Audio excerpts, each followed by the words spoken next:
So, all right, I'll just give Chris this lovely introduction. So, Chris is going to be speaking for us at MortgageCon 2025 in February.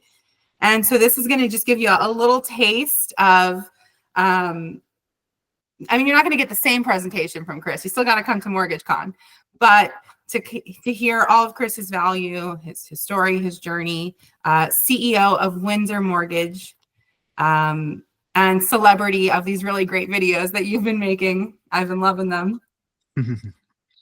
Well, it's exciting. You know what? We got a little small group, so this is great. And I know it's getting recorded.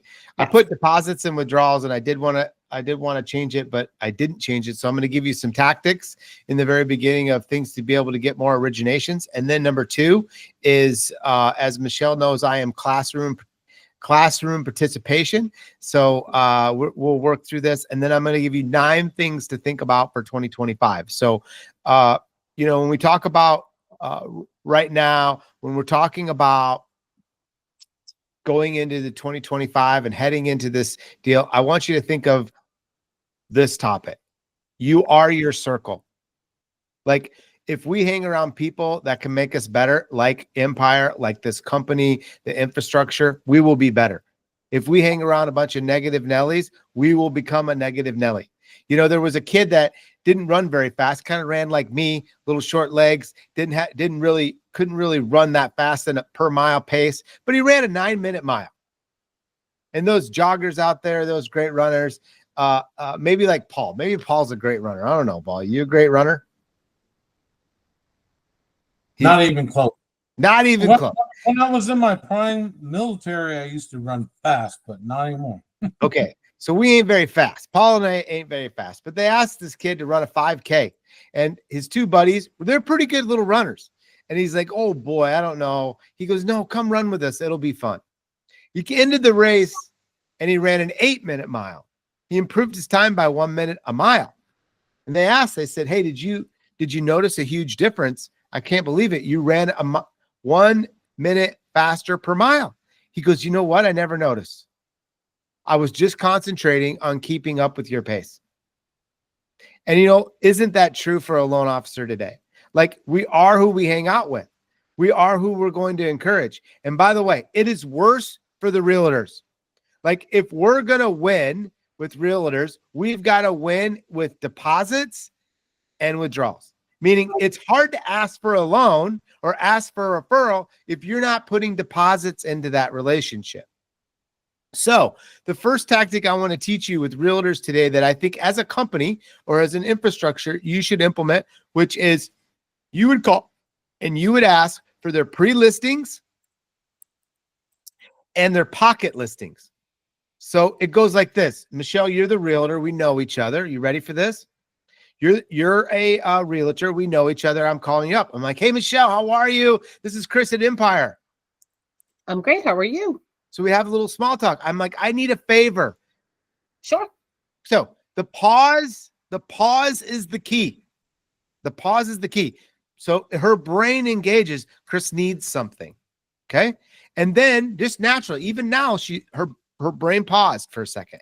Then you're going to say, I would love the opportunity to get your pre-market and pocket listings so I can match them with my pre-quals. So like as a company, my loan officers have 450 pre-quals, okay? All divided up into buckets. So they're going around asking the realtors for their pre-listings and their market. And you're like, here's the thing. If I'm going to help you get to the pay window, I've got to be a better what, Michelle? Communicator. Money match. We're the makeover. We are matching people up. So we are what do they call that in the love life deal? The matchmaker. Is that what they call it? Yeah. Like we're the matchmakers. And we are taking their pre-listings and their pocket listings and matching it to our pre-quals. Now, let's flip the script. Michelle is my pre-qual. You're like, oh my gosh, Michelle, I have exciting news. Sure. What's that? She's going to say, what? I go, Yeah. I found the perfect house. It matches all of your criteria. It's not on the market. I can't wait to show it to you. I've already run the payments. The taxes are in line. I got you an insurance quote. Your payment's $2,600, right on budget. When do you want to see it? Now. Right? Like, this builds excitement. And when you call, you're building excitement. But most importantly, you are doing something great for your pre-quals, which will create a memorable experience, which makes deposits, which then you can ask for a withdrawal. And then number two is, what would the realtor say to the whole office of why they should work with Michelle? Even though someone else in the office might have had the pre-qual. Yeah. But Michelle was the matchmaker. She was the connector. And so be thinking about, when you're thinking about 2025 and you're thinking, hey, Wade, and you're thinking about deposits and you're thinking about how am I going to have the opportunity withdrawals? You know, the reason why loan officers don't ask for business is because they don't feel like they've earned it. And like, if we're going to get good at it, we've got to make great deposits, so we can ask for the business. Now, I think there should be a statement, like, as a company and the culture that you're building. Like, so I have some of your competitors in your market. They literally hate you guys right now. They hate you guys because you're growing. You're getting great agent, getting great loan officers. You have such an amazing thing that you're building right now. Like, when someone hates you, that means they love you. Now, I particularly didn't like it when Ishbia was after me for a while because that was a little scary. I didn't like that, but it was an honor, but I didn't like it. He's calmed down on me now. He's calmed down with me. But like, look, from some of you guys helping me out. But like, look, we've got to make great deposits. What I'm doing today, I'm making deposits so I can ask for a withdrawal. Because guess what? If I have no money in my checking account, I can't make a withdrawal. I'll become overdrawn. And none of us wants to become overdrawn in a relationship. The second thing that I want you to work on is making deposits in your database. The new refi market, it isn't about rate. It isn't about rate. It is about payment. And you know, I know you loan officers, you won't call because you're like, oh, well, Michelle has a 3% interest rate. No reason to call. I'm like, no. The reason why a lot of people got into more debt than ever was because of the 3% interest rate on their mortgage. But we don't look at it like that. And to be able to make deposits with inside our database, we've got to find out what their total monthly payments are and are they okay? Because what's happening in this new market is that people are calling and getting cash out refinances because the payments, the total of monthly house payments are out of whack. And because you see a 3% interest rate, you think no reason to call Michelle. And so you don't. And then it's too late sometimes. So if we're going to make great deposits with our customers, we got to care more. And if we care more, we don't care what the interest rate is. Like, isn't it funny? Isn't it funny? If it was all about rate, why would the customer go get a bunch of credit card debt? Like, it's not about rate, guys. It's about convenience. I want it now. Then I want it now led into these monthly payments. Then it led into monthly payments and it was okay for a little bit. But then one little life change like got everything out of whack. And you looking at that customer's past data can't tell you the out of whack changes. It can't tell you that. So we've got to make deposits to our customers. Now, here's the funny thing is that they know 3 others. So if Empire had a statement that said this, if I said, wait, is there anything else I can serve you with today? Notice the word serve. And at the end, you're like, who do you know that I can help or serve? Like, changing it a little bit, the psychology of it is easier for us to ask for a referral. But like, isn't that part of your culture? You're helping each other. You're growing as a team. You're recruiting as a team. You're leading as a team. Well, then let's serve. Let's start making deposits in our relationships. Let's start doing the right things with our realtor relationships. Let's be coming up with ways to be able to be better matchmakers. Let's figure it out, because when we start adding value, we start making deposits in relationships. What do we get to do? We get to ask for a withdrawal. And that's the way the world works. But I don't think originators thought of it like that, and they get caught up in a spot. And psychologically, they're like, I don't know what to say. But these are ways that deposits. And by the way, yes, you will never hear me talk about the same thing. I will always try to get you something new. By the way, it gets hard because you guys keep getting better. I'm always trying to tell you new things and new ways to call and new ideas to be able to convert. But it's all about, you know what my number one vision is to help you make more money.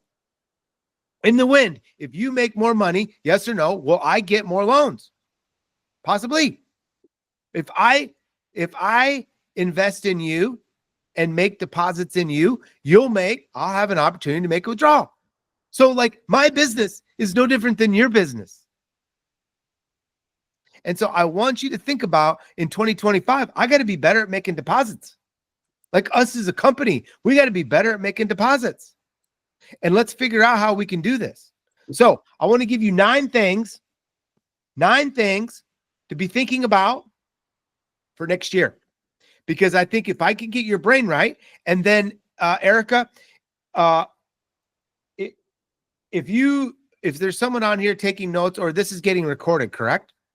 Because I'm trying to think of, maybe I could have my marketing team give it to you so you guys can write it down now and kind of be thinking about it, because we're going to talk about them. And then I'll get you the updated notes for it. Is that fair, Erica?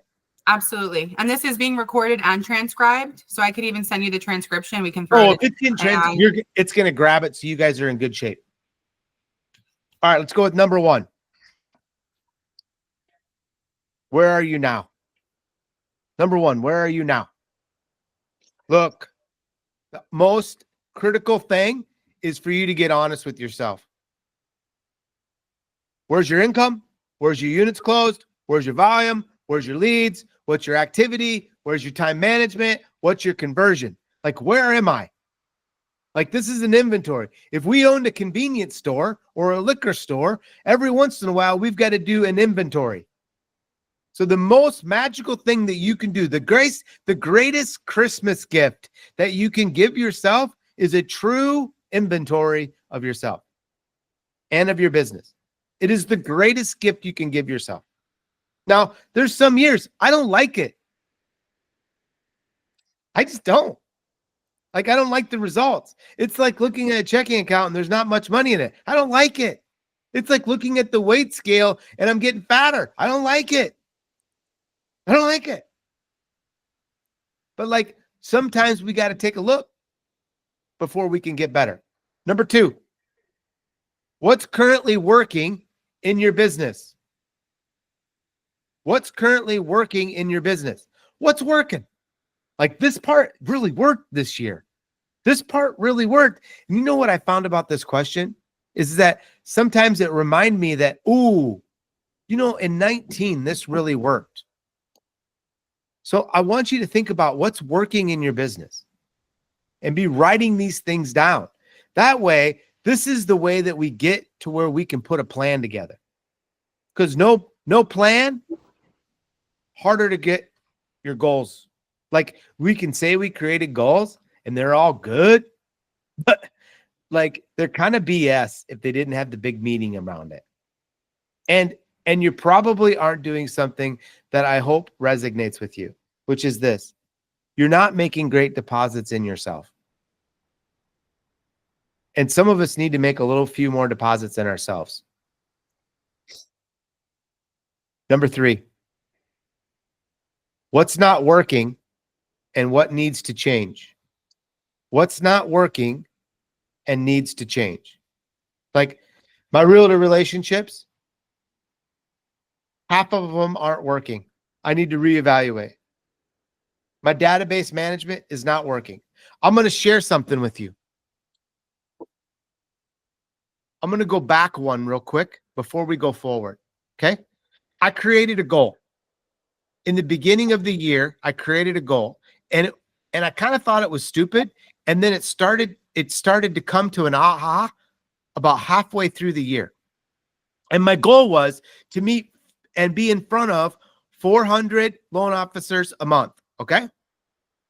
Now, I kind of thought, I didn't know what the number was, so I kind of guessed.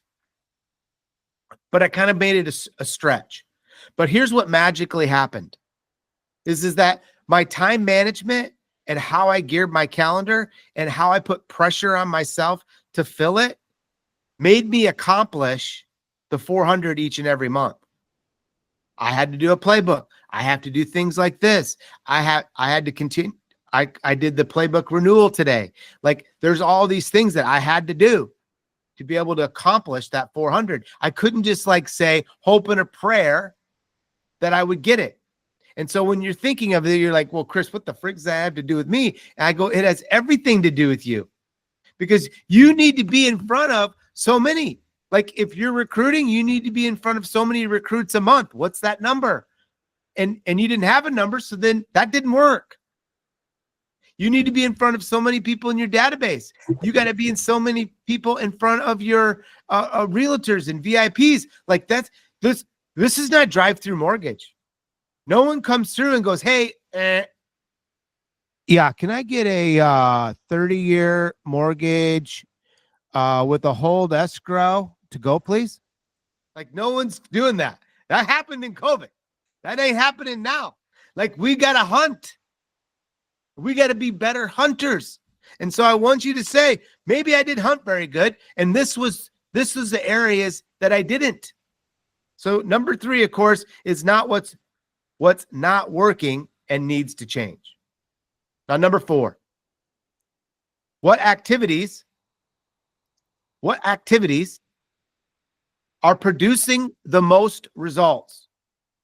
What am I doing today in my business that actually works in creating results? By the way, there are things that I do that I love that don't produce great results.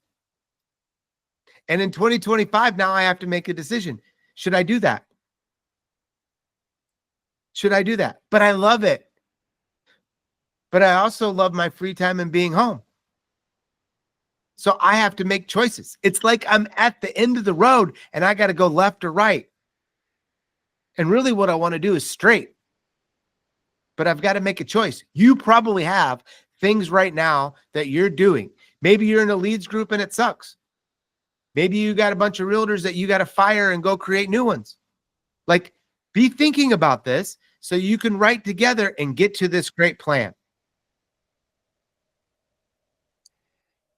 Number 5,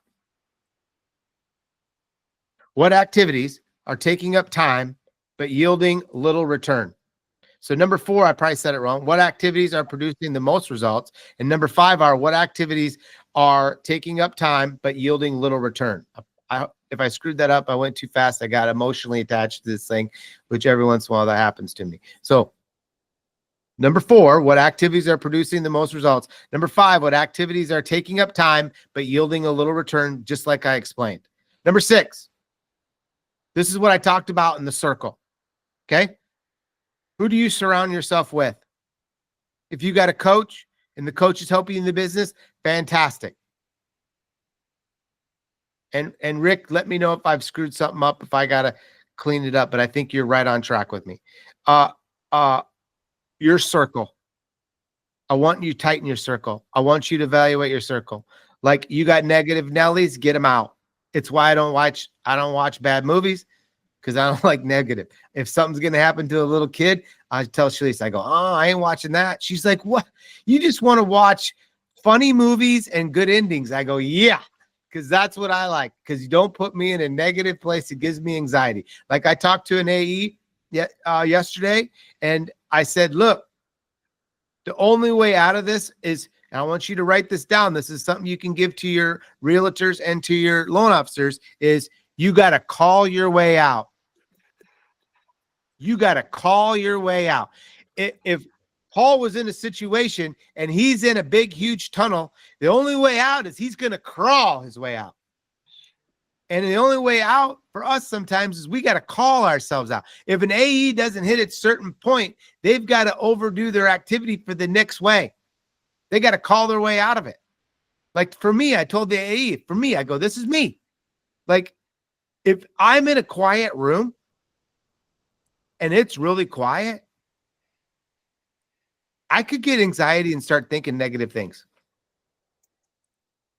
And like the only way out of it for me, not to get caught up in some of the negative, like you're not good enough, you're not big enough, you don't have Matt's money, you don't have this, you didn't have Rocket's budget.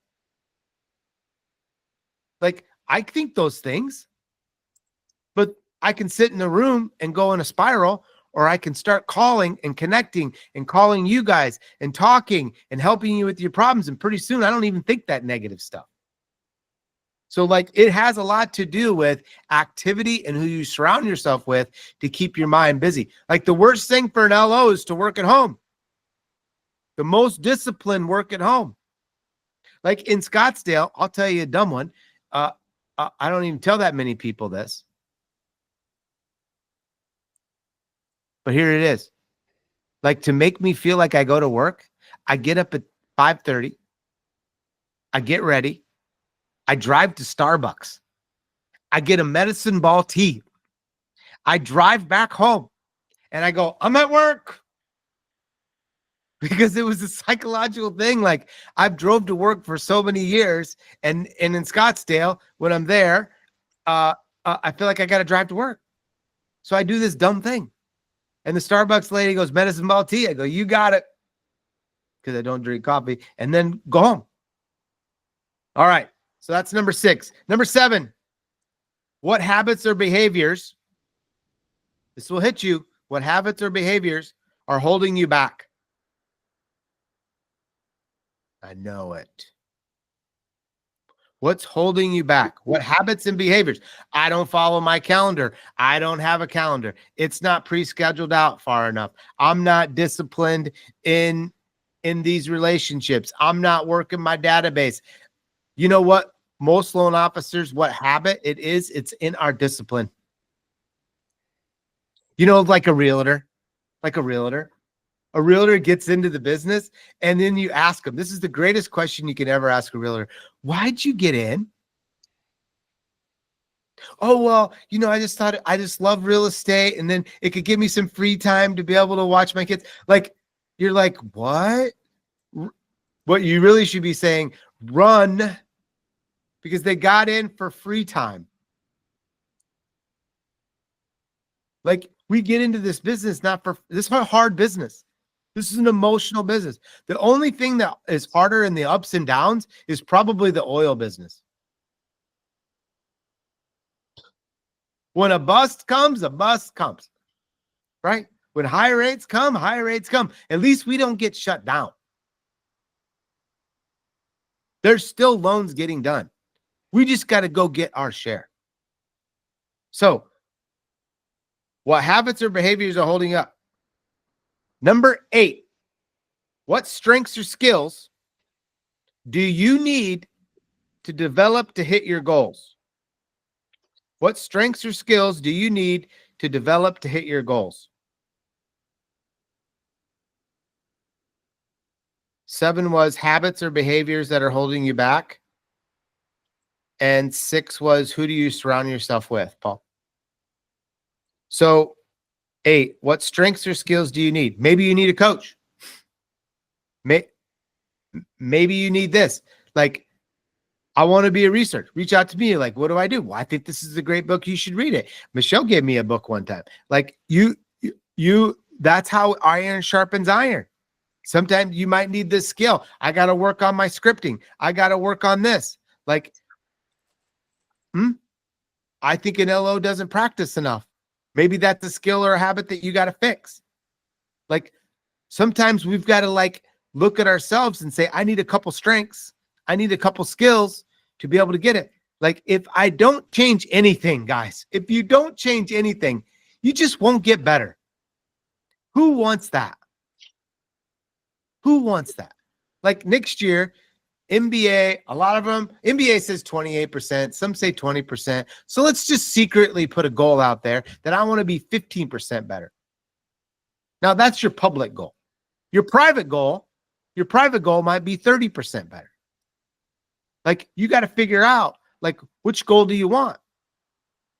You know, like Dawn, she was 20-some% better in 24. But she changed a lot of things. And she went through turmoil. She lost her whole team. She lost her team captain. Team captain went to go work for the competition because they thought it was something that they could attack her with. Like there's attacks that are going to happen in our business. They're going to happen. You're going to lose someone. It's going to happen. You're going to rebound. You're going to go through the emotions, right? First you're mad, then you're sad, and then you're on the fight. I'm like, Don, you're going to go through these emotions. This is how it's going to go. And then let's get to it.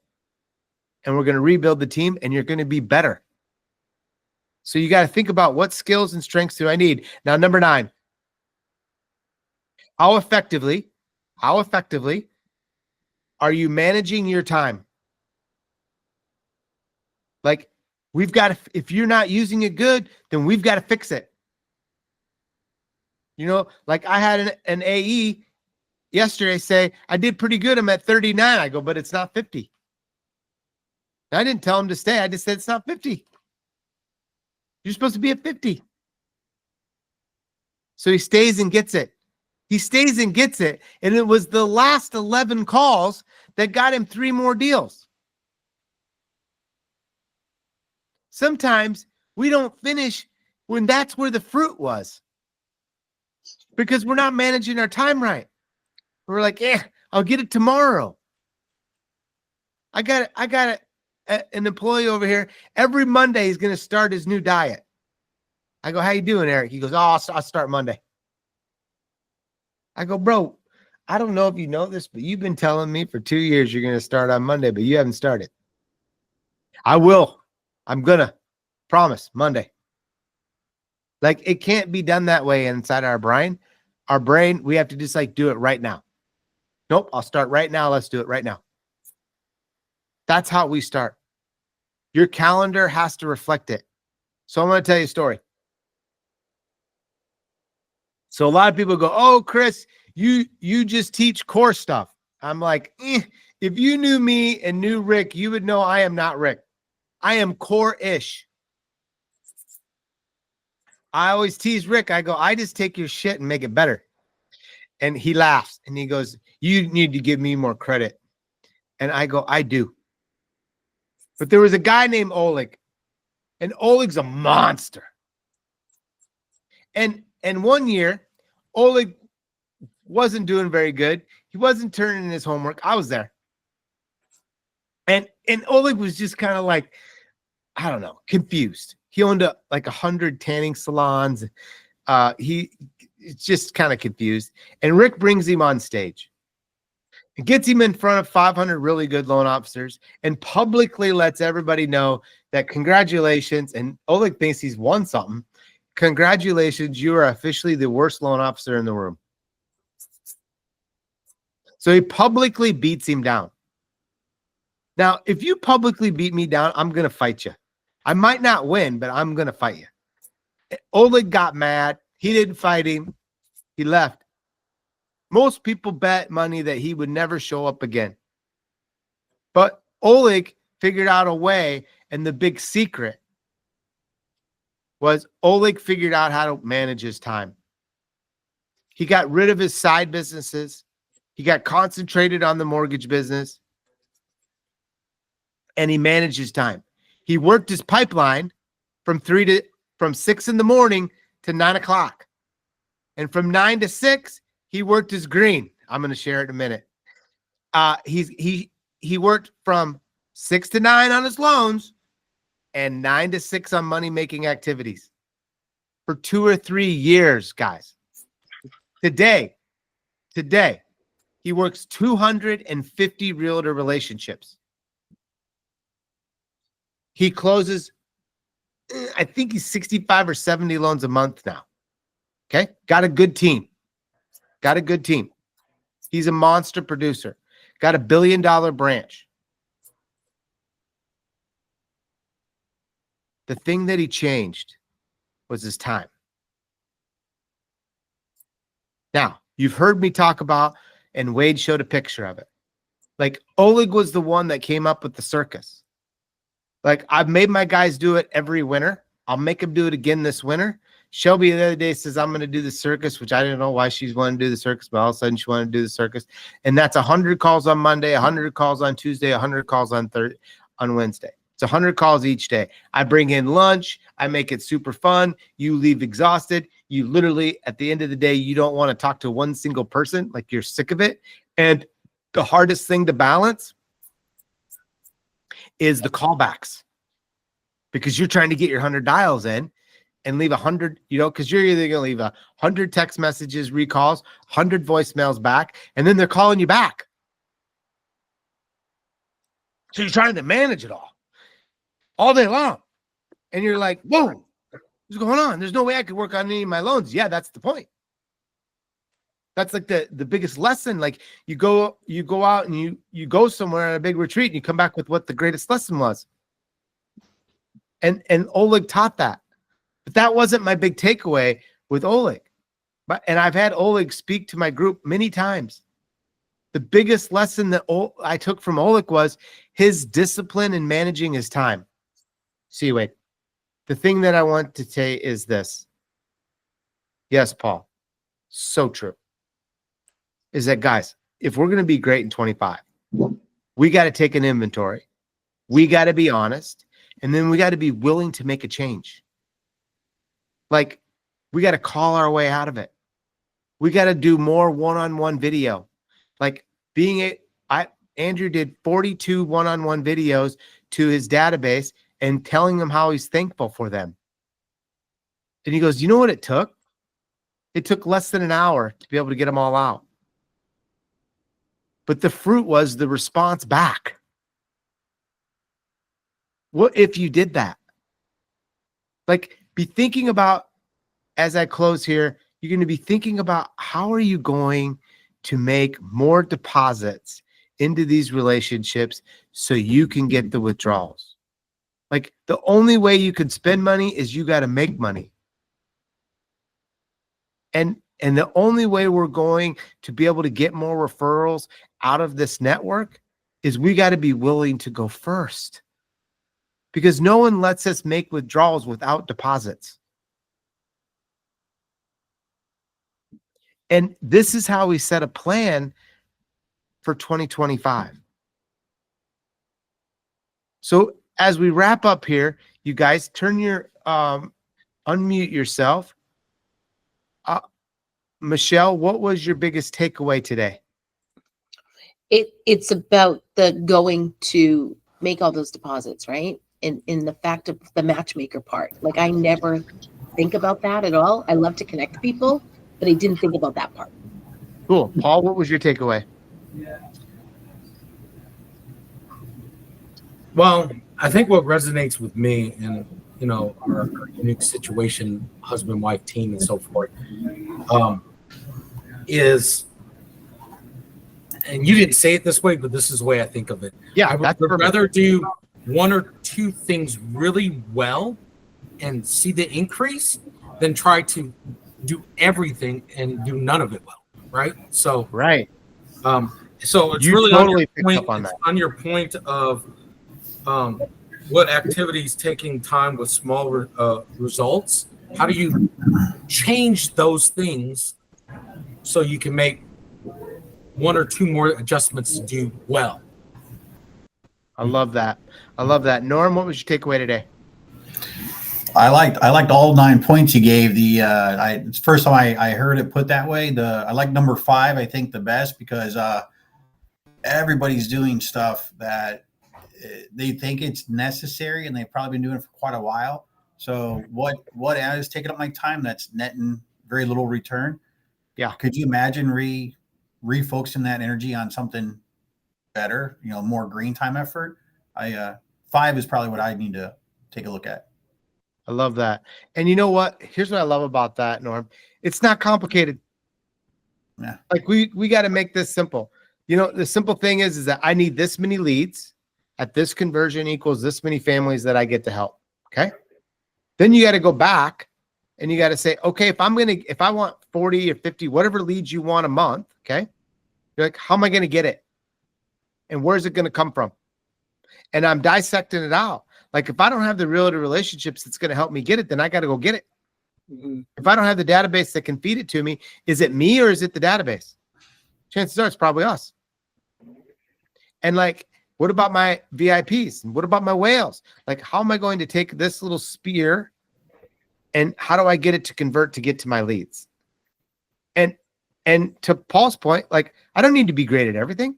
I just need to be great at a couple things. Like, let's think of this. I shared this with the group the other day, which was this. There's 3 franchises, okay? Subway, McDonald's, and Chick-fil-A. Okay? Subway, $49,000 net average chain store. McDonald's, I know it's a real estate company. It's based more on real estate, but they sell hamburgers. $125,000 net. A good one can make 200. Okay? Never on sale. Just does chicken is Chick-fil-A. Average net. Only open 6 days, not 7 days. Never goes on sale. $375,000 net profit per store. If you dissected all of that, it goes 100% to Paul's point. Like identifying your ideal client and going after it is the key to winning and dominating. Like Oleg goes after the Russian market. Hey, can I just make a Yep. comment? Go ahead.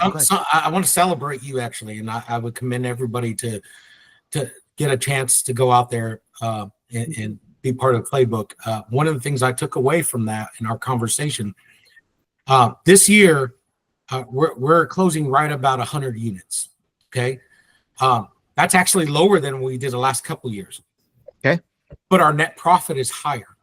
Nice. And the reason why is our average loan size, right? So something that you told me when we were there is about, just doing more to break into our higher market is yielded better, higher quality loans. So thank you for that. Yeah, that's great. Jamie, what's your takeaway? For me, it was the matchmaking thing. I mean, I used to struggle when I cold called like just random agents that I've never spoken to with having a conversation starter. So that's, I feel like, huge for me with calling agents that I've never done business with. Yes. I think doing the research, Reddit, whatever, of your agents is super critical. Like right now we're looking for the one-off agents, which means that when you go to their data and they're like, oh, I see they did a loan with this loan officer, this loan officer, this loan officer, this loan, and there was no consistent loan officer. And you're like, ooh, there's an opportunity there. So like understanding the data of the realtor is super critical, because when you call and you know their data, it changes the whole conversation. Omar, what was your takeaway? Mine was probably being honest with yourself, Yeah. taking a really good look at things and just understanding what's really moving the needle and what's not, putting some tracking in place. I need to do that, and I need to have discipline and consistency with that. So I think that's probably what hit home for me. Yeah. I would love it that as an organization that you guys figure out like how to win each day. And Paul saw that with my loan officers. Michelle saw that. Like we really track it. We want them to win, because here's the thing. I don't want a loan officer to go a month and not know if they're winning. I want to know every day. And if they're off 2 to 3 days, okay, everyone's off 2 to 3 days. But then on day 4, if they're off, I'm calling. I'm like, Paul, what's up? What can I do to help? And that means more to a loan officer, especially when they're not winning, when they need the encouragement to be able to win. Yeah. Lori, how about you? Are you hearing me? Yep. Oh, okay. For me, I have to work on the strength to develop my goals, in the sense that I know a lot of realtors, but sometimes, like for example at the gym, but I don't know sometimes the way to approach that it will be different from other mortgage brokers you know. So Okay, so I'll give you one. yes. Are you ready?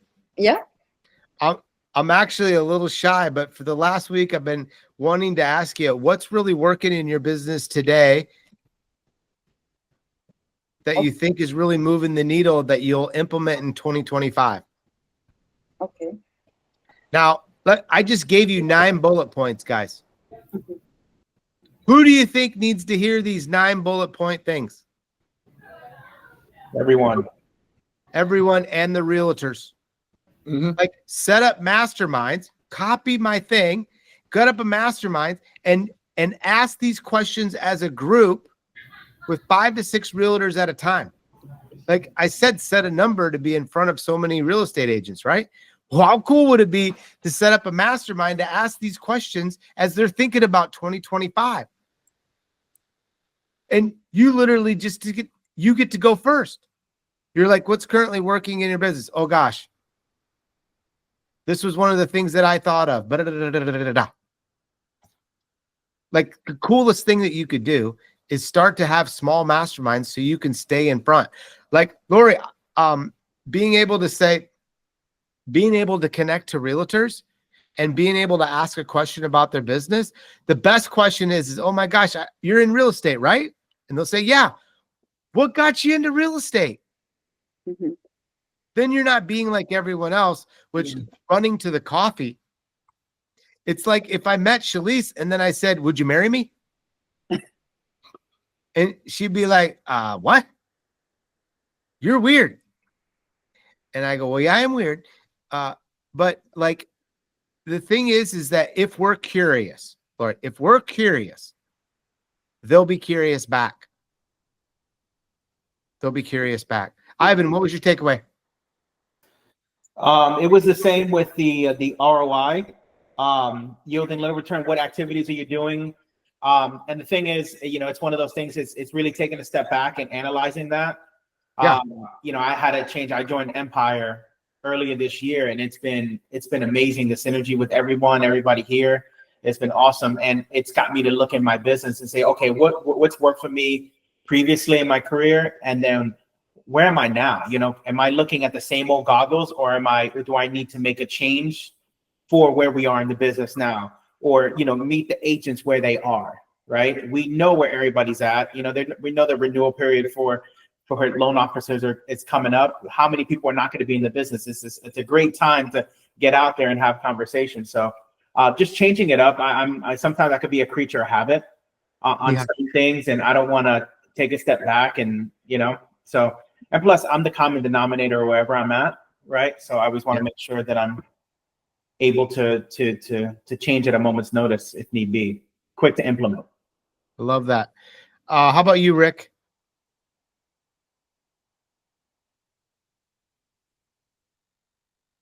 Okay. Well, guys, look, if we're going to win in 2025, we need to make a couple changes. Like, I want you to think of this. Paul said it best. I just need to think of a couple things that I do really well, and I need to 10x that. Like the new book, 10x instead of 2x, is exactly that same concept, and that is a really good read. Like going back and reading Raving Fans and be thinking about how your experience is going to be, and thinking about how you're going to create a unique experience for your clients today. Like, look, you don't need to sell discount. The thing is that people will pay for trust. They will shop in fear. If you're mad that the client shopped, then you didn't do a good enough job of building trust. You build trust with yourself. Will you ever shop? Chances are probably not. But if you have a little bit of a doubt, you'll shop and look for other options. What are you going to do to eliminate that? What are you going to do to start to build trust? Is your experience on point? Are you implementing these things that you need to implement to be able to grow in 2025? I think this is the key then to really being able to put together a real goal. Agree? Good today? All right. See you guys. Awesome. Thank you, Chris. Yeah. Thank you so much for being here, Chris. Yeah. Thank you, Chris. On the recording. Appreciate you, man. Appreciate you, Norm. See you guys.